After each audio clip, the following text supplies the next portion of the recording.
Good morning, everybody. Before I start to speak from the head on the MDGs, I have to start on a personal note, and it's more from the heart.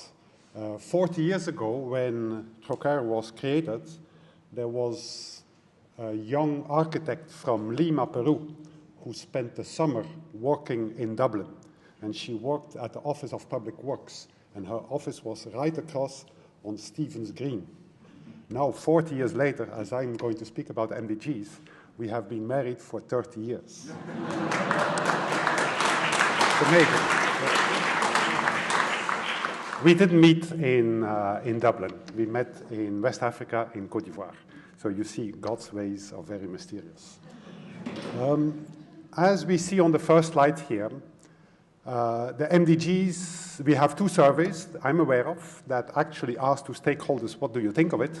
They all have problems with the MDGs, but in the end, the large majority find that they are positive. This is a CAFOD survey a couple of years ago. Then there is also an ECA survey, Economic Commission for Africa.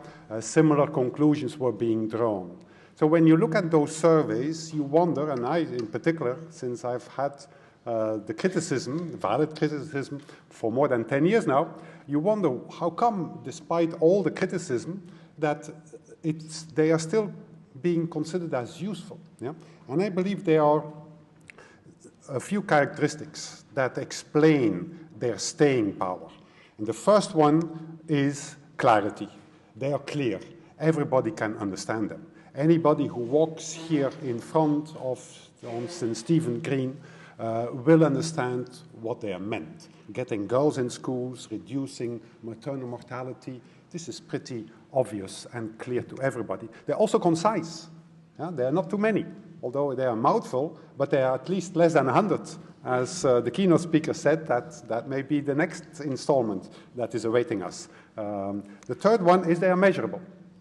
And measurability matters, especially in our modern world. Whenever we pick up an article in a newspaper or listen to the radio, very often, take note of it, they will start with numbers. They will start with a few numbers, and that kind of establishes credibility. Yeah? When you make an argument with numbers, you're going to be perceived as more credible than when you make the same argument without numbers. You may like that, you may not like that, but that's the reality. And finally, they're also focused on ends, not on the means. They are getting everybody in school, getting good health for everybody, all these things, getting water, safe water, they are focused on the means. And my point is that we should keep those things in mind as we develop the post-2015 agenda, because they are probably key in the staying power of the MDGs. Now, what are the potential pitfalls that we face as we develop the new agenda? And here there are three. The first one, perhaps the most important one, is overload. Indeed, the world faces numerous challenges. We have heard it from the keynote speaker this morning.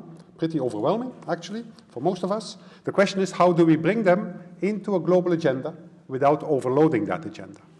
That is the question. And the temptation is always great to add new targets and more targets, in the mistaken belief that something like the MDGs or the SDGs can be made perfect. And that is a mistaken belief, because to be effective, global targets can only be few in numbers and must focus on key aspects to illustrate human development and human rights. An agenda cannot be comprehensive and concise at the same time. One has to make a choice. You cannot be comprehensive and concise at the same time. And I believe that if the MDGs had incorporated all the many dimensions of development, they would not have had the same staying power as we speak now 10 years ago.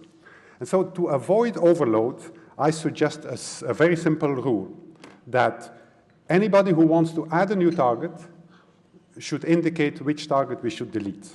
So you add one, you delete one. That's kind of the rule. And then I think the debate will change a little bit among the participants, the players. The second pitfall is prescription. The risk is that we will come up with a recipe book. And indeed, the MDGs have been accused of providing the destination without telling much about the roadmap. And many have felt that there is a vacuum and have filled that vacuum with policy prescription. That has been the story of the past few years. I believe it would be unwise to incorporate in the post-2015 agenda targets that focus on the means, that focus on the prescription. We can talk about general principles and guidance, but it would be unwise to involve strategic elements in a global agenda for development. Why? Because it would simply clash with the principle of national ownership and with the need for adequate policy space at the country level. Also, an agenda for development is never apolitical. Yeah? It cannot be set by experts and technocrats. Development, in essence, is a process of collective and participatory self-discovery. Yeah? Development is a process of self-discovery, collectively and participatory. And that is always shaped by the local context and by the local politics. The third pitfall is what I call donorship. So far, the debates and the reflections on the post-2015 agenda have been taken place in the North, in developed countries. And those discussions are welcome. The fact that we are in this room is not a negative, is a positive. That's for sure. Don't understand me wrongly. But there is an imbalance, that the debate is too much focused in the North and there is not enough activity taking place in developing countries on the same issue. And if we are not going to address that imbalance, the risk is that the outcome will be biased in two ways. It will be too donor-centric, an agenda that we will produce, and it will be exceedingly technocratic in approach. So we need very much to have a quick startup in developing countries, among the people, among the stakeholders, not only in government offices, but also with all the stakeholders on the value and on the shape of a global agenda in the future. So these are the three dangers that loom large in developing the post-2015 agenda. And if they are not addressed, we will have an agenda that is a badly decorated Christmas tree that will result in instant oblivion and neglect. And we will have lost something in the process. So it's only a process that is balanced, that is inclusive, and that is disciplined that can avoid those pitfalls in the future. So consultation with stakeholders and with the affected people is absolutely crucial as we move further down the road. And I'm afraid at present I don't see that willingness to really consult with the stakeholders and the people affected in developing countries. The high-level panel, as was mentioned, has to deliver in May a report. You can't have a decent participatory process organized in 5 or 6 months' time. This is impossible. And also that the agenda is only technical in appearance. It is too important to be left to academics and to experts like myself. Now, how do we select new targets? Because we will have to select new targets. Yeah? How should they be selected? I think they have to be 3 conditions that they have satisfying. And I know I will upset a few of you in the room, but that's good that we can disagree. But I think any new target that has to be selected should be clear in concept. We should have a clear understanding of what it means. You don't need a PhD. If you need a PhD to understand the concept, then the target shouldn't be included. The second one, can it be objectively measured? Objectively measured. Yeah? Governance, for instance, there's no way we can measure governance objectively, unless somebody can tell me that governance in Ireland is better than or worse than governance in Belgium, my own country. You may have your opinion about that, but you have to be able to produce objective, measurable standards to make your case. That's why governance is not in the MDGs, because we are not there yet. And thirdly, does it concern an end or does it concern a means? And I believe it's only the ends that should be included in the global agenda. The means should be left for the politics and for the national ownership at the domestic level. To conclude here, there are 5 important points that we have on the table that we need to address very quickly in order to get to a good outcome of the post-2015 agenda. The first one is universality. A new agenda can be either formulated as a deal between the North and the South, or it can be formulated as universal agenda. Some people still argue that the new agenda should be a deal between the North and the South. This means you have a set of performance indicators for developing countries and a few delivery indicators for developed countries. Pretty much like the MDGs are today. I think the world has moved beyond this artificial divide between North and South.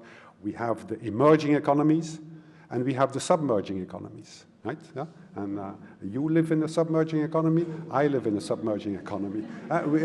Things are changing, and I think we have to really go for a universal agenda.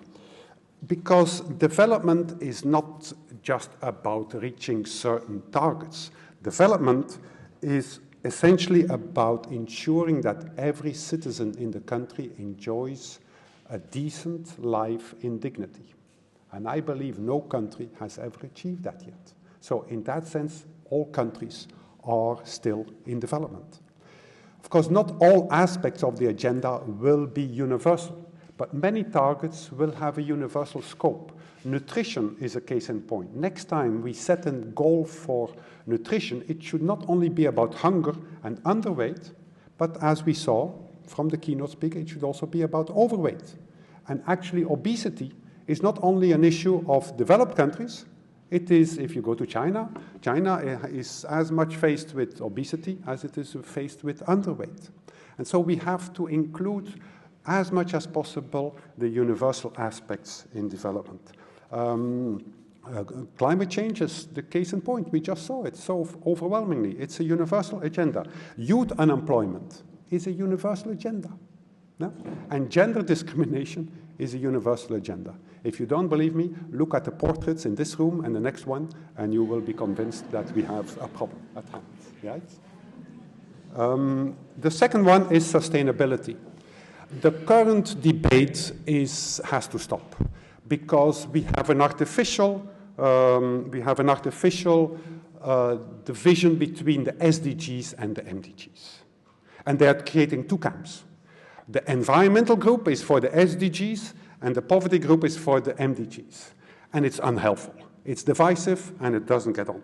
Let's decide on an acronym, and for me, SDGs is perfectly fit for purpose, but if we do so, we have to define sustainability not only in terms of environmental issues, but also, as we saw by the keynote speaker's address, also in terms of social and economic sustainability, which is going to be difficult.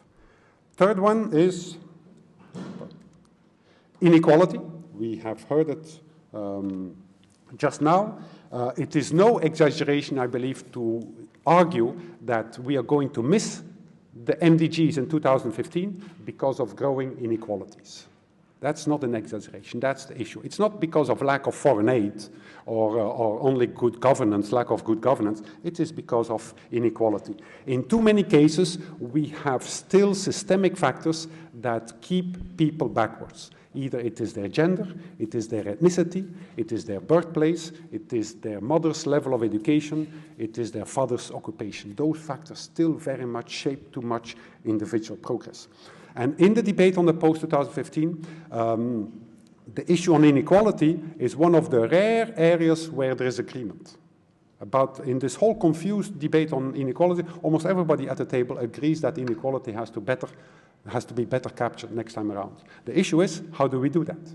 And there, I don't see any progress. So we have to discuss really how are we going to reflect inequality in the next agenda differently.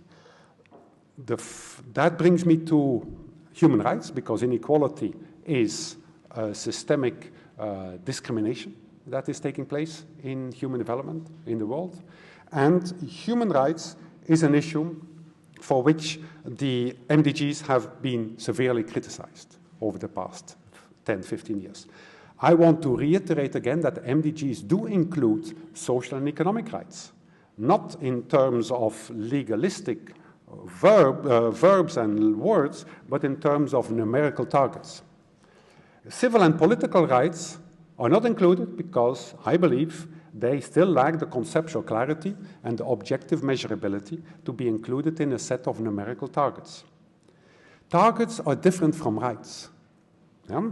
And we have to see them as complementary, not as antagonistic or as substitutes. Not all people are stirred into action by normative standards. Many people prefer concrete and doable targets instead. And simply adding human rights language, however important that is, will not resolve the shortcomings of what we have to do in the MDGs. There must be more creative ways to embed human rights into the post-2015 agenda, rather than to overload it with targets that I believe still lack in conceptual clarity and in objective measurability. One solution that I propose is a simple three-step approach, that we formulate the global goals in terms of human rights. Then, second step, we express those rights into numerical targets as concrete stepping stones towards their gradual realization. And third step is to select then solid indicators to validate the objective measurability of those numerical targets. The latter is important because global targets will lose much of their staying power and their appeal, as the MDGs have had, if they lack reliable statistics. Finally, the whole issue about global versus national targets. There has been a repeated misinterpretation of the MDGs in terms of global targets. They are collective targets. They don't have to be achieved by each and every country for the world to achieve the MDGs. And actually, it would be mindless. It is mindless to transpose the MDGs to countries like Pakistan and Malawi without first tailoring them to the local context.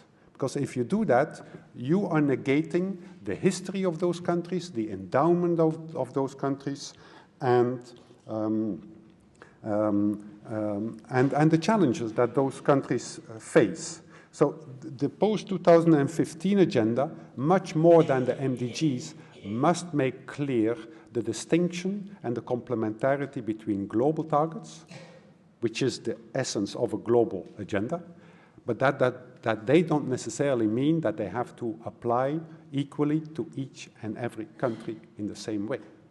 There is a tailoring that needs to take place.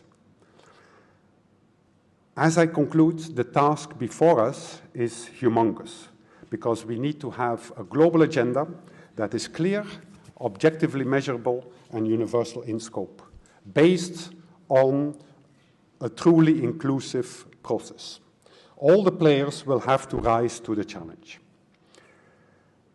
To be successful, each one of us will have to be disciplined and will have to avoid the mindset of a salesperson. Because what I observe is that too many players are pushing to get their specific target included into the post-2015 agenda. And truly, they make me think of marketing managers and of salespersons. And it is for them that I end on a quote from Antoine de Saint-Exupéry. And it is here, and Antoine de Saint-Exupéry said that a designer knows he has achieved perfection, not when there is nothing left to add, but when there is nothing left to take away. I thank you for your attention.